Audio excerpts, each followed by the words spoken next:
1 Thessaloniciens chapitre 4.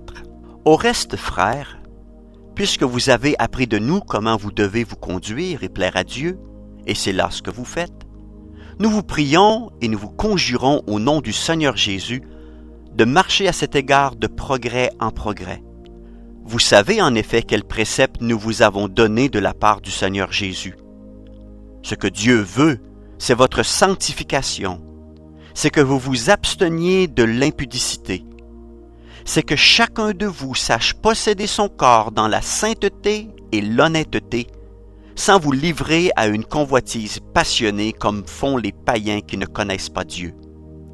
C'est que personne n'use envers son frère de fraude et de cupidité dans les affaires, parce que le Seigneur tire vengeance de toutes ces choses, comme nous vous l'avons déjà dit et attesté. Car Dieu ne nous a pas appelés à l'impureté, mais à la sanctification.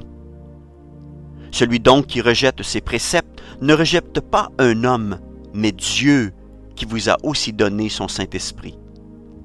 Pour ce qui est de l'amour fraternel, vous n'avez pas besoin qu'on vous en écrive, car vous avez vous-même appris de Dieu à vous aimer les uns les autres. Et c'est aussi ce que vous faites envers tous les frères dans la Macédoine entière. Mais nous vous exhortons, frères, à abonder toujours plus dans cet amour et à mettre votre honneur à vivre tranquille, à vous occuper de vos propres affaires et à travailler de vos mains, comme nous vous l'avons recommandé, en sorte que vous vous conduisiez honnêtement envers ceux du dehors et que vous n'ayez besoin de personne. Nous ne voulons pas, frères, que vous soyez dans l'ignorance au sujet de ceux qui dorment, afin que vous ne vous affligiez pas comme les autres qui n'ont point d'espérance. Car si nous croyons que Jésus est mort et qu'il est ressuscité, croyons aussi que Dieu ramènera par Jésus et avec lui ceux qui sont morts.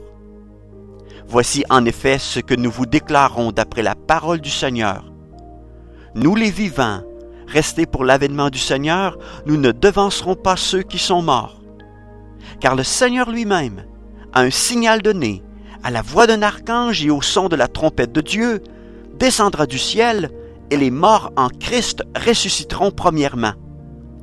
Ensuite, nous les vivants, qui serons restés, nous serons tous ensemble enlevés avec eux sur des nuées à la rencontre du Seigneur dans les airs.